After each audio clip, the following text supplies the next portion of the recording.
Welcome students. ચલો આગળના લેક્ચરોની અંદર વિદ્યાર્થી મિત્રો આપણે થિયરિકલ પોર્શન છે તે કમ્પ્લીટ કરેલો છે. તો હવે ઉદાહરણના અને સ્વાધ્યાયના જે દાખલાઓ છે એ દાખલાઓ આપણે ગણવાની શરૂઆત કરીએ. તો એની અંદર વિદ્યાર્થી મિત્રો ઉદાહરણનો ચોથો દાખલો આપણને આપેલો છે કે એક પાત્રમાં બે અક્રિયાશીલ વાયુઓ રહેલા છે. અહીંયા અક્રિયાશીલ વાયુ એટલે આપણે આદર્શ વાયુ રહેલા છે એમ ગણીએ. તો કયા કયા બે વાયુઓ છે? તો નિયોન અને ઓક્સિજન, જેમના આંશિક દબાણનો ગુણોત્તર 3:2 છે, કે એનો જે આંશિક દબાણ હોય એનો ગુણોત્તર આપણને 3:2 આપેલો છે. એટલે કે P1/P2 એ આપણને 3:2 એટલે કે 3/2 આપેલું છે. તો શોધવાનું શું છે? પહેલું અણુઓની સંખ્યા આપણને શોધવાનું કીધું છે, અણુઓની સંખ્યા શોધો. બીજું પાત્રમાં નિયોન અને ઓક્સિજનની ઘનતાનો ગુણોત્તર. આ પાત્રની અંદર નિયોન અને જે ઓક્સિજન હોય રહેલા હોય એની ઘનતાનો ગુણોત્તર આપણે શોધવાનો છે. નિયોનનું પરમાણુ દળ આપણને આપેલું છે 20.2 અને ઓક્સિજનનું અણુ દળ O2 એટલે કે વિદ્યાર્થી મિત્રો આ એના અણુભાર થશે, એ આપણને આપેલા છે 32. બરાબર છે, બંનેને આપેલા છે. શોધવાનું શું છે? પહેલું અણુઓની સંખ્યા અને બીજું પાત્રમાં નિયોન અને ઓક્સિજનની જે ઘનતા છે એનો ગુણોત્તર. બરાબર છે, એ ઘનતાનો આપણે ગુણોત્તર શોધવાનો છે. તો વિદ્યાર્થી મિત્રો આપણે અગાઉના લેક્ચરમાં જે ડાલ્ટનનો આંશિક દબાણનો નિયમ ભણી ગયા એમાં શું કીધેલું કે એ જે આદર્શ વાયુઓના મિશ્રણનું કુલ દબાણ હોય એ કુલ દબાણ એ દરેક વાયુના સ્વતંત્ર આંશિક દબાણના સરવાળા જેટલું હોય છે. બરાબર છે, એ નિયમ આપણે ભણી ગયા. હવે ધારો કે આપણે અહીંયા નિયોન માટે 1 નંબર અને ઓક્સિજન માટે 2 નંબર લઈએ. સરળતા માટે નિયોન માટે 1 અને ઓક્સિજન માટે 2 લઈએ તો આપણું વિદ્યાર્થી મિત્રો આદર્શ વાયુનું જે અવસ્થા સમીકરણ છે, તો આદર્શ વાયુના અવસ્થા સમીકરણ પરથી આપણને જે સમીકરણ મળે છે, 2 સમીકરણો. બરાબર છે, નિયોન માટે અને ઓક્સિજન માટે તે કંઈક આપણે આ રીતે લખી શકાય. P1V બરાબર μ1RT અને બીજું P2V બરાબર μ2RT. બરાબર છે, આ 2 સમીકરણ આપણને મળે. P1V બરાબર μ1RT અને P2V બરાબર μ1RT. હવે અહીંયા જુઓ, અહીંયા V, R અને T અચળ છે. અહીં કેપિટલ V, R અને T કેવા હશે? અચળ. કેમ કે વિદ્યાર્થી મિત્રો આજે આપણે બંને વાયુને એક જ પાત્રમાં ભરેલા છે, એટલે બંને પાત્રનું કદ તો કેવું હશે? સરખું. એટલે V અચળ, R સાર્વત્રિક, વાયુનો સાર્વત્રિક અચળાંક એટલે એ પણ અચળ. અને એ પાત્રનું તાપમાન પણ છે, એ તાપમાન પણ કેવું હશે? અચળ. એટલે આપણને બંને જે સમીકરણો છે એ સમીકરણ આપણને આ રીતે મળશે. ધારો કે આપણે 1 અને 2 નામ આપી દઈએ. હવે આની અંદર P1 અને P2 એના દબાણ થઈ ગયા. બરાબર છે, રકમની અંદર જુઓ આપણને P1 અને P2 નો ગુણોત્તર આપી દીધો છે 3:2. μ1 અને μ2 શું થશે? તો કે μ1 અને જે μ2 છે એ μ1 એ નિયોન વાયુની મોલ સંખ્યા થશે અને μ2 એ ઓક્સિજન વાયુની મોલ સંખ્યા થશે. કેમ કે આપણે 1 માટે નિયોન અને 2 માટે ઓક્સિજન લીધેલો છે. સમીકરણ 1 અને 2 નો ગુણોત્તર લઈએ. સમીકરણ 1 અને 2 નો ગુણોત્તર લેતા, ચાલો જો આ બંનેનો ગુણોત્તર એટલે કે આપણે એનો ભાગાકાર લેવાનો છે. ડાબી બાજુ ભાગાકાર કરીએ, જમણી બાજુ ભાગાકાર કરીએ તો VV કેન્સલ થઈ જશે. એટલે આપણને મળશે અહીંયા P1/P2 બરાબર જમણી બાજુ RT કેન્સલ થઈ જશે. એટલે મળશે μ1/μ2. P1/P2 બરાબર μ1/μ2. પરંતુ આપણને જો રકમમાં P1/P2 નો ગુણોત્તર આપી દીધો છે 3/2. P1/P2 છે ને અમે લખી દીધું 3/2. એટલે આપણને μ1/μ2 છે, બરાબર છે, એનો ગુણોત્તર આપણને કંઈક આવો મળશે 3/2. બરાબર છે, એટલે આપણને પહેલાં એક ગુણોત્તર મળી ગયો. ચાલો એના પરથી હવે આપણે એક મોલની વ્યાખ્યા છે. તો વિદ્યાર્થી મિત્રો આપણે આગળના લેક્ચરમાં મોલની વ્યાખ્યા પરથી એનું જે એક મોલ માટેનું જે સૂત્ર છે એ આપણે ભણી ગયા. એના પરથી આપણે લખી શકીએ કે ભાઈ μ1 બરાબર n1/Na અને μ2 બરાબર n2/Na. બરાબર છે. આવું કંઈક આપણે સૂત્ર ભણી ગયા છીએ. આ સૂત્રની અંદર n1 અને n2, બરાબર છે, n1 અને n2 શું થશે તો કે n1 એટલે ઓક્સિજનના અણુઓની સંખ્યા થશે અને n1 એટલે નિયોનના અણુઓની સંખ્યા અને n2 એટલે ઓક્સિજનના અણુઓની સંખ્યા થશે. જ્યારે છેદમાં Na છે એ એવોગેડ્રો અંક થશે. ચાલો હવે ફરીવાર આપણે μ1 અને μ2 નો જો ગુણોત્તર લઈએ, ફરીવાર આપણે μ1 અને μ2 નો ગુણોત્તર લઈએ તો આપણે લખી શકીએ કે ભાઈ μ1/μ2 બરાબર n1/n2. કેમ કે જો છેદમાં Na આવશે એ કેન્સલ થઈ જશે, બરાબર છે. પરંતુ વિદ્યાર્થી મિત્રો μ1/μ2 એની કિંમત આપણને મળેલી છે 3/2, બરાબર છે. તેના પરથી આપણે કહી શકીએ અહીંયા કે ભાઈ 3/2. તો આ n1/n2, બરાબર છે, એ આપણને મળશે n1/n2 બરાબર 3/2. તો અહીં વિદ્યાર્થી મિત્રો n1 અને n2 શું છે તો કે n1 અને n2 એ અણુઓની સંખ્યા છે. તો આપણને એનો જે ગુણોત્તર છે એ મળશે 3/2 જેટલો મળે છે, બરાબર છે. તો આપણે પહેલું જે શોધવાનું હતું અણુઓની સંખ્યા એ આપણને મળી ગઈ. હવે આપણે બીજું શોધવાનું છે એની ઘનતાનું ગુણોત્તર. હવે શું શોધવાનું છે એની ઘનતાનું ગુણોત્તર. તો વિદ્યાર્થી મિત્રો બીજી વાર આપણને મોલની બીજી વ્યાખ્યા પણ આપણને ખબર છે. તો એના પરથી શું લખી શકાય મોલની બીજી વ્યાખ્યા કે ભાઈ μ1 બરાબર આપણે m/m0, આપણે m1 લઈ લઈએ, m1/m01, જ્યાં m0 એટલે વિદ્યાર્થી મિત્રો એનો અણુભાર થશે એટલે m0 લખેલું છે મેં, m01 એટલે નિયોન માટે, બરાબર છે. અને μ2 બરાબર લખી શકશું આપણે કેપિટલ M2/m02, બરાબર છે. તો અહીંયા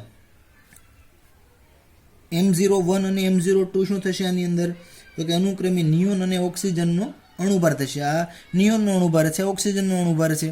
આ એમાં રહેલા જે અણુઓ છે એની કુલ સંખ્યા થશે, બરાબર છે, એનું કુલ દળ થશે. આપણે જે મોલની વ્યાખ્યા હતી એના પરથી જ મેં લખેલું છે. તો આને જો મારે લખવું હોય તો આને આમ પણ લખી શકાય. આ બંનેનો ગુણાકાર કરી દઉં તો μ1 ઇન્ટુ કેપિટલ M01 બરાબર કેપિટલ M1 અને μ2 ઇન્ટુ M02 બરાબર કેપિટલ M2, બરાબર છે. હવે આપણને ખબર છે વિદ્યાર્થી મિત્રો ઘનતાનું સૂત્ર આપણને શું છે કે હવે ઘનતા બરાબર દળ ભાગ્યા કદ પરથી ઘનતા બરાબર શું થશે દળ ભાગ્યા કદ. તો એના પરથી આપણે શું લખી શકીએ કે ભાઈ ρ1 આની જે નિયોનની જે ઘનતા છે તો ρ1 બરાબર છે ρ1 ઘનતા બરાબર શું થશે કે ભાઈ દળના છેદમાં કદ. એટલે અહીં આપણે લખી શકીએ કેપિટલ M1 ના છેદમાં એનું કદ કેટલું તો કે v જેટલું કદ તો અહીં સમાન છે. અને ρ2 ની કિંમત પણ આપણને મળશે M2 ના છેદમાં અણુઓની કુલ સંખ્યાના છેદમાં એનું કદ, એટલે આપણને આ v મળશે. હવે આપણે ρ1 અને ρ2 નો ગુણોત્તર જ લેવાનો છે, ઘનતાનો ગુણોત્તર. તો ρ1 ના છેદમાં ρ2 આપણે લઈએ, બરાબર છે. તો આપણને શું મળશે અહીંયા M1 ના છેદમાં M2 છેદ v છે તે કેન્સલ થઈ જશે. M1 ના છેદમાં v આખાના છેદમાં M2 ના છેદમાં v પણ v કેન્સલ થઈ જાય એટલે આપણને મળે M1 ના છેદમાં M2. વિદ્યાર્થી મિત્રો આપણી પાસે અહીંયા M1 અને M2 ની કિંમત છે, બરાબર છે. એ કિંમત અહીંયા આપણે એપ્લાય કરી દઈએ તો ρ1 ના છેદમાં ρ2 બરાબર M1 એટલે μ1 ઇન્ટુ M01 છેદમાં μ2 ઇન્ટુ M02, બરાબર છે. તો વિદ્યાર્થી મિત્રો અહીંયા μ1 અને μ2, બરાબર છે. તો μ1 ના છેદમાં μ2 છે તો એનો ગુણોત્તર જો અહીંયા આપણે મળેલો જ છે 3/2 જેટલો. તો ડાયરેક્ટ આપણે લખી દઈએ અહીંયા 3/2 ગુણાકાર M01 એટલે 1 નંબર છે નિયોન માટે, તો અહીંયા નિયોનનો અણુભાર આવશે, નિયોનનો પરમાણુ દળ એટલે કે એનો અણુભાર 20.2. હવે M02 અણુભાર કોનો, તો કે ઓક્સિજન અણુનો અણુભાર છે 32, તો અહીંયા આપણને મળશે અહીંયા 32. આનું સાદુરૂપ આપી દો એટલે આપણને વિદ્યાર્થી મિત્રો એનો આન્સર છે એ આપણને 0.9468 એવો કંઈક મળશે, જે એની ઘનતાનો ગુણોત્તર દર્શાવે છે. અહીંયા ઘનતાનો ગુણોત્તર હોવાથી એનું કંઈ પણ એનો જે એકમ છે એ એકમ આવશે નહીં. બરાબર છે. તો વિદ્યાર્થી મિત્રો આજે છે એ ઉદાહરણ 13.4. ચાલો આગળ વધીએ. ઉદાહરણ નંબર 13.5. ચાલો 13.5 અંદર આપણને શું આપેલું છે કે એક બીકરમાં આર્ગન અને ક્લોરીન વાયુઓના દળ 2:1 પ્રમાણમાં આપેલા છે. એક બીકરની અંદર આર્ગન અને ક્લોરીન વાયુ છે એના દળ આપણને 2:1 પ્રમાણમાં આપી દીધા છે. આ મિશ્રણનું તાપમાન આપેલું છે 27 ડિગ્રી સેલ્સિયસ. તો બંને વાયુના અણુઓ માટે અણુ દીઠ સરેરાશ ગતિ ઉર્જા અને VRMS ઝડપ આપણને મેળવવાની છે. આર્ગનનો અને ક્લોરીનના જે અણુભાર બરાબર છે એ આપણને આપી દીધા છે. ચાલો હવે જો અહીંયા અણુભાર છે એ આપણને આપી દીધેલા છે ઓલરેડી. આપણે શોધવાનું શું છે, તો પહેલાં અણુ દીઠ સરેરાશ ગતિ ઉર્જા. હવે વિદ્યાર્થી મિત્રો અણુ દીઠ સરેરાશ ગતિ ઉર્જાનું સૂત્ર આપણને ખબર છે. અણુ દીઠ ગતિ ઉર્જાની વાત આવે એટલે કે 1/2 m સરેરાશ v². એનું સૂત્ર વિદ્યાર્થી મિત્રો આપણે જોઈ ગયા છીએ 3/2 kb × t. બરાબર છે. હવે વિદ્યાર્થી મિત્રો જો બંને વાયુ માટે આપણને કે આર્ગન વાયુ અને ક્લોરીન વાયુ માટે બરાબર છે, તો બંને માટે ગતિ ઉર્જા જુઓ એના તાપમાનના સમપ્રમાણમાં છે. બરાબર છે. અને આપણને જે મિશ્રણનું તાપમાન છે આખા મિશ્રણનું તાપમાન આપેલું છે 27 ડિગ્રી સેલ્સિયસ. બરાબર છે. તો બંને માટે એ તાપમાન કેવું હશે, સરખું. અને 1/2 mv² ચલે છે તાપમાન થશે, એટલે બંને માટે જે ઉર્જા છે એ ગતિ ઉર્જા કેવી હશે, સમાન હશે. કેમ કે તાપમાન સમાન એટલે એના સમપ્રમાણમાં જ છે. તો બંને માટે એ જે ગતિ ઉર્જા છે એ ગતિ ઉર્જા કેવી થશે, સમાન. અહીં ગતિ ઉર્જા ચલે છે t હોવાથી બરાબર વિદ્યા મિત્રો અહીંયા ગતિ ઉર્જા છે, ધારો કે 3/2 kb નું અચળ લઈ લઉં તો ચલનમાં t આવશે. એ t હોય તો બંને વાયુ માટે ઉર્જા સમાન થશે. અને કેટલી થાય એ શોધવું હોય તો આપણે શોધી શકીએ કે ભાઈ ગતિ ઉર્જા બરાબર 3/2 kbt જેટલી. હવે અહીંયા આપણે કિંમત બધી ખબર છે, મૂકતા જઈએ. 3/2 kb છે બોલ્ટ્ઝમેનનો અચળાંક, એની કિંમત 1.38 ગુણાકાર 10⁻23 બરાબર છે. અને ગુણાકાર તાપમાન 27 ડિગ્રી સેલ્સિયસ, પણ સેલ્સિયસ છે અને કેલ્વિનમાં ફેરવો એટલે 27 + 273 એટલે થશે 300 કેલ્વિન. બરાબર છે. આનું વિદ્યાર્થી મિત્રો તમે સાદુરૂપ આપશો એટલે આનું આન્સર મળશે આપણને 6.21 × 10⁻21 જૂલ. બરાબર છે. એ કોનો આન્સર થશે, તો કે ગતિ ઉર્જાનો. અણુ દીઠ જે સરેરાશ ગતિ ઉર્જા છે એ અણુ દીઠ સરેરાશ ગતિ ઉર્જા આપણને 6.21 ગુણાકાર 10⁻21 મળે. જો એનો ગુણોત્તર લેવાનો કે બરાબર છે કોનો તો કે ગતિ ઉર્જા આર્ગનની ભાગાકાર ગતિ ઉર્જા ક્લોરીનની. તો વિદ્યાર્થી મિત્રો બંને સરખી જ છે, બંનેનો ભાગાકાર થાય બરાબર છે એટલે કેન્સલ થઈ જાય એટલે 1:1. ઓકે. તો અહીંયા આપણને એવું પૂછે કે ભાઈ ગતિ ઉર્જા, ધારો કે આપણે ગતિ ઉર્જાને કે લઈએ તો આર્ગનની ગતિ ઉર્જા ભાગાકાર ક્લોરીનની ગતિ ઉર્જા, તો આપણને મળશે 1:1. બરાબર. કેમ કે ઉડી જવા કેન્સલ થઈ જવાનું છે એટલે એ ભાગાકાર આપણો એનો એક જ આવશે એટલે 1:1 આપણે લખી શકીએ. ચાલો બીજું શું શોધવાનું છે, એની અંદર આપણે VRMS ઝડપ શોધવાનું છે. જો વિદ્યાર્થી મિત્રો આપણને અહીંયા બંનેના મોલર દળ એટલે કે અણુભાર આપી દીધા છે બરાબર છે, તો આપણે જે મોલર દળને આધારે આપણે VRMS નું એક સૂત્ર હતું એ આપણે આગળ જોઈ ગયા છીએ મોલર દળના પદમાં. તો VRMS બરાબર આપણે સૂત્ર તારવેલું કે 1/√m0. VRMS બરાબર 1/√m0. આ મોલર દળના સ્વરૂપમાં આપણે સૂત્ર આવું જોયેલું બરાબર. હવે ધારો કે આપણે એ બંને જે આપેલા છે વાયુ આર્ગન અને ક્લોરીન એના આપણે ગુણોત્તર સ્વરૂપે જો લેવું હોય તો આપણે એમ લખી શકીએ કે VRMS આર્ગન છેદમાં VRMS ક્લોરીન, VRMS આર્ગનના છેદમાં VRMS ક્લોરીન, બરાબર છે. અહીંયા સામે અંડરરૂટ છે, બરાબર છે. જો M0 1ના છેદમાં છે તો છેદનો છેદ થશે એટલે અંશમાં થશે, બરાબર છે. અને વ્યસ્ત આપણે કરીએ એટલે M0 આર્ગન માટે લખીએ તો એ નીચે આવશે ને ક્લોરીન માટે ઉપર આવશે. એટલે આપણે લખી શકાય કે અહીંયા M0 પણ ક્લોરીન માટે અને છેદમાં M0 કોના માટે? આર્ગન માટે, બરાબર છે. કેમ કે જો અહીંયા એકના છેદમાં છે, આપણે લખો એટલે છેદનો છેદ, એટલે આ ક્યાં જતું રહેશે? છેદમાં, અને છેદનો છેદ તે અંશમાં આવી જશે. ચાલો હવે જુઓ, અહીંયા M0 ક્લોરીન અને M0 આર્ગન બંનેની કિંમત આપણને આપી દીધી છે. M0 ક્લોરીન, ક્લોરીનનો મોલર દળ એટલે કે અણુભાર આપણને આપેલો છે 70.9. તો અહીંયા કૌંસમાં લઈ લઈએ 70.9 ભાગાકાર 39.9.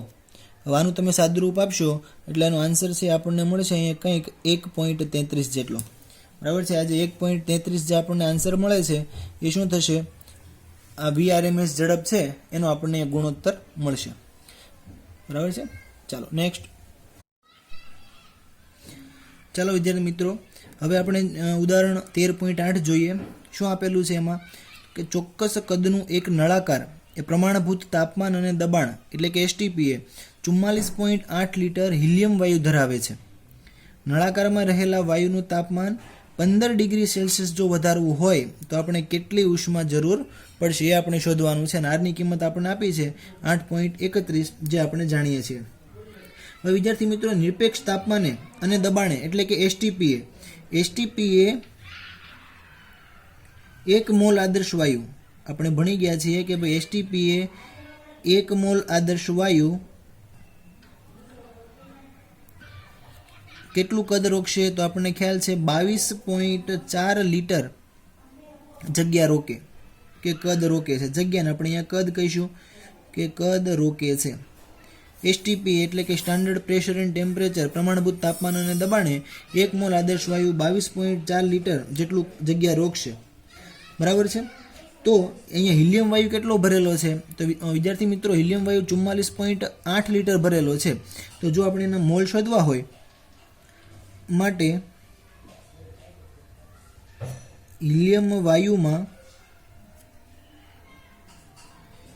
મોલની સંખ્યા જો આપણે શોધવી હોય તો એમાં કેટલા લિટર રહેલો છે? તો કે 44.8 લિટર રહેલું છે. અને STPએ 1 મોલ આદર્શ વાયુનું કેટલી જગ્યા રોકશે? તો કે 22.4. ભાગાકારનો કરશો એટલે વિદ્યાર્થી મિત્રો આપણને આન્સર મળશે 2, બરાબર છે. તો મોલની સંખ્યા મ્યુ આપણને મળી ગઈ 2 મોલ, કે એની અંદર 2 મોલ હિલિયમ વાયુ રહેલો છે, બરાબર છે. કેટલો હિલિયમ વાયુ રહેલો છે? અહીંયા 2 મોલ. હવે બીજું કે ભાઈ આપણે શોધવાનું છે વિશિષ્ટ ઉષ્મા, એટલે આપણે એ ઉષ્માધારિતાના સૂત્ર પરથી આપણે એ શોધવું પડશે. તો એના માટે હવે આપણને ખ્યાલ છે કે ભાઈ આ જે હિલિયમ છે એ હિલિયમ એક પરમાણ્વીય વાયુ છે. હિલિયમ કેવો છે? એક પરમાણ્વીય. એ હિલિયમ એક પરમાણ્વીય હોવાથી અચળ કદે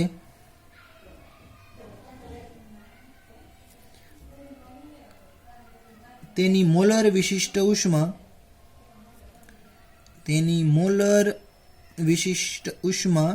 એટલે કે CV, અચળ કદે મોલર વિશિષ્ટ ઉષ્મા. વિદ્યાર્થી મિત્રો, આપણે એક પરિમાણીય માટે જે આપણે થિયરી તારવી હતી એની અંદર CVની કિંમત છે તમને ખ્યાલ હોય તો 3/2R જેટલી કંઈક આપણને મળતી હતી, બરાબર છે. 3/2R જેટલી હશે. હવે 3/2R એટલે આપણે એમ પણ લખી શકીએ કે 1.5R, બરાબર છે. આટલી આપણને એની કિંમત છે તે મળતી હતી. હવે આપણે શોધવાનું શું છે? તો કે ભાઈ નળાકારનું કદ છે એ તો અચળ જ રહેવાનું છે, એના કદમાં કોઈ ફેરફાર થવાનો નથી, એટલે આપણે અહીં અચળ કદે લીધેલું છે. હવે નળાકારનું કદ અચળ છે. હવે એનું તાપમાન આપણે ડેલ્ટા T જેટલું વધારવું છે, તો એના માટે જરૂરી ઉષ્મા, બરાબર છે. તો એના માટે આપણે વિદ્યાર્થી મિત્રો વિશિષ્ટ ઉષ્માનું સૂત્ર છે એના આધારે આપણે આ દાખલો ગણવો પડશે. નળાકારનું જે કદ છે એ નળાકારનું કદ અહીંયા કેવું છે? અચળ. અચળ હોવાથી આ વાયુનું તાપમાન ડેલ્ટા T જેટલું વધારવા જરૂરી ઉષ્મા Q બરાબર mu into CV delta T. બરાબર છે વિદ્યાર્થી મિત્રો, આ સૂત્ર આપણે ક્યાંથી લીધું કે ભાઈ આપણી પાસે સીવીનું સૂત્ર છે વિશિષ્ટ ઉષ્માનું કે ભાઈ સીવી બરાબર ક્યુ છેદમાં mu into delta T. 1 mole વાયુનું તાપમાન 1 ડિગ્રી વધારવા માટે જરૂરી એવી ઉષ્મા. બરાબર છે, એના પરથી આપણે લખી શકીએ આપણી પાસે બધી જ કિંમત છે. મ્યુ કેટલા મોલ છે આપણી પાસે 2 મોલ ગુણાકાર સીવીની કિંમત આપણી પાસે છે 1.5 R ડેલ્ટા ટી. તાપમાનમાં આપણે કેટલો વધારો કરવો છે 15 ડિગ્રી સેલ્સિયસ, તો અહીંયા આવશે 15.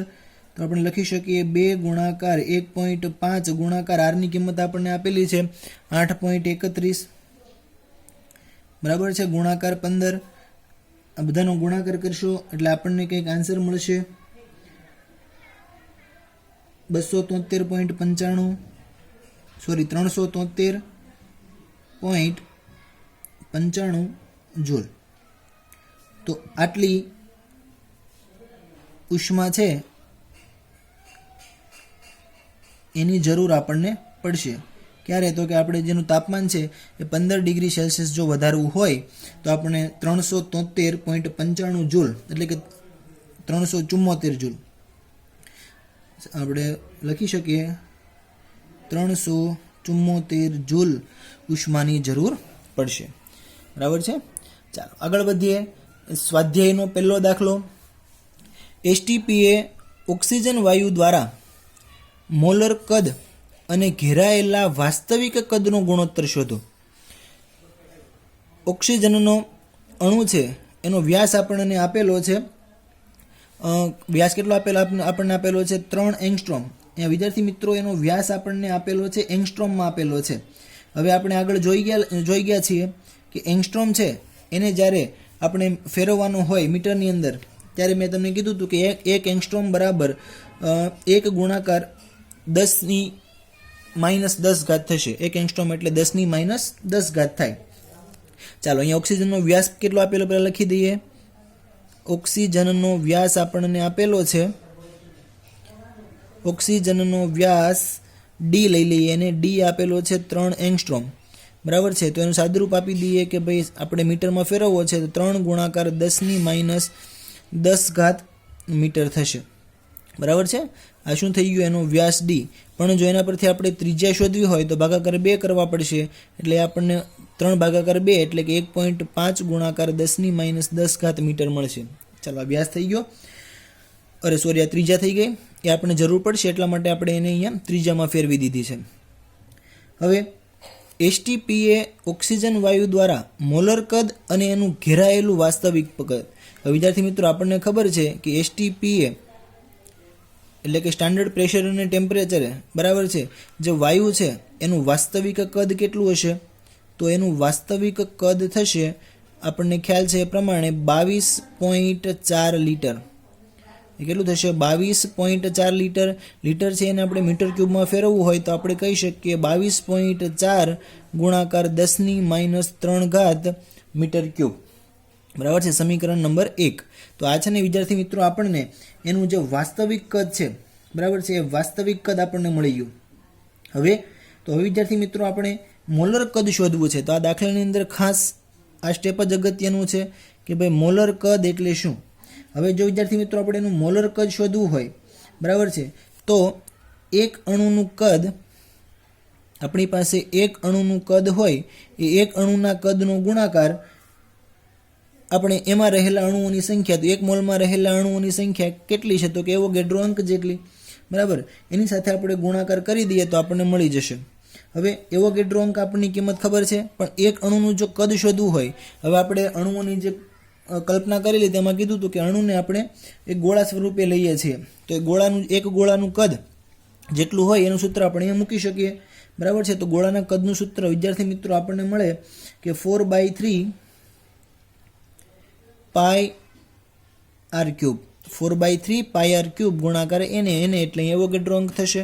ચાલો બધાની કિંમત મૂકી દઈએ. 4/3 પાઈ એટલે 3.14, આર આપણને મળી ગયો 1.5 ગુણાકાર 10⁻10 અને આખાની 3 અને એવોગેડ્રો અંક ગુણાકારમાં 6.02 ગુણાકાર 10⁻23 બરાબર છે. બધાનું વિદ્યાર્થી મિત્રોને સાદુરૂપ આપશો એટલે આપણને કંઈક આન્સર મળશે 8.51 ઇન્ટુ 10⁻6 મીટર ક્યુબ. કદ છે એટલે એનું એકમ જ આવશે મીટર ક્યુબ. ધારો કે એને આપણે ધારી લઈએ વી ડેશ અને આ મોલર વાસ્તવિક કદ છે વી છે, મોલર કદ વી ડેશ આપણને મળે છે. હવે આપણને વાસ્તવિક કદ એ મોલર કદ અને વાસ્તવિક કદનો ગુણોત્તર કીધો છે, બરાબર છે, એટલે કે એનો ભાગાકાર કરવાનો છે. માટે હવે વી ડેશના છેદમાં વી એટલે કે એનો મોલર કદ અને વાસ્તવિક કદનો ગુણોત્તર. મોલર કદ કેટલું મળે છે 8.51 ઇન્ટુ 10⁻6 છેદમાં વાસ્તવિક કદ 22.4 ગુણાકાર 10⁻3. સાદુરૂપ આપીએ તો આપણને આન્સર મળશે 0.3799. બરાબર, આનું સાદુરૂપ એટલું મળશે 10⁻3 છે, ઉપર જશે એટલે પ્લસ થઈ જશે, તો અહીંયા આપણને મળશે અહીંયા 10⁻3. અને વ્યવસ્થિત સાદુરૂપ આપણે આપીએ તો એમ લખી શકાય કે ભાઈ 3.8 ગુણાકાર 10⁻4 જેટલું આપણને અહીંયા વિદેશના છેદમાં જે વી છે એનો ગુણોત્તર આપણને મળશે 3.8 ગુણાકાર 10⁻4. Okay, thank you.